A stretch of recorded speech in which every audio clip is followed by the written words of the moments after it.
Paul doesn't see this as a small little issue. What Paul sees this as is freedom that you must hold tightly, that was gained by the blood of Jesus, by the death and resurrection of Jesus, and slavery, bondage. That's what he said. When you add one little thing to it, it's a serious, serious issue. This is life and death. That's what Paul's saying. The gospel is life and death. What he's saying is addition is opposition. Addition to the gospel is opposition. This is no small thing. And brothers and sisters, what have we imposed on the gospel? And I mean even the good things. What have you imposed on the gospel? Imposition even of good things. I don't want you guys to get me wrong. When I talk about things like abortion or gay rights or any of the big issues that are out there right now, I'm not saying you climb up into a shell and just don't declare anything I'm not saying that at all. But what I'm saying is, what have you imposed on the gospel? Good things like pro-life. Good things like being a good daddy. Good things like being a good mommy. Good things like having moral children. It's good to teach your kids to behave. Please do it. It makes the world a better place. It really does. But when you teach your kids, that's what a Christian's like. What are you teaching them? A Christian is somebody who scandalously lives in grace.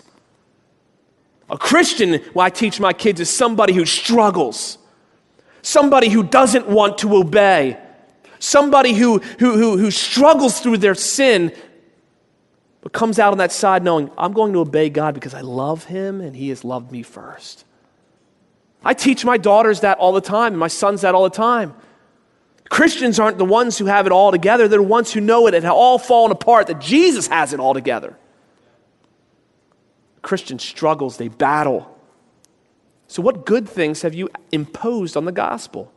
Jesus plus morality.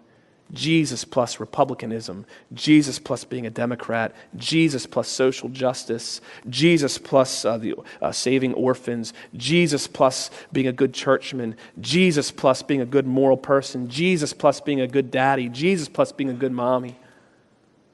That's not the gospel. Now those might be some of the fallout, if you might say, of the gospel. In other words, somebody who's been saved by faith is compelled by the gospel to live holy life. Paul's saying if you impose anything on the gospel, it's slavery. Guys, I know that this is not comfortable. I know that it's hard because grace is hard to live under in a lot of ways. It doesn't make things easy anymore. I will get to that in just a second. These guys were infiltrating, and Paul says, I would not yield, I ask you to underline, even for a moment, even for a second, I would not yield. Why? Because the infiltrator's gospel, the enemy's gospel here pales in comparison to being a son of God. Real sonship, real freedom. I think we make the gospel so complicated sometimes, and yet Paul makes it so simple.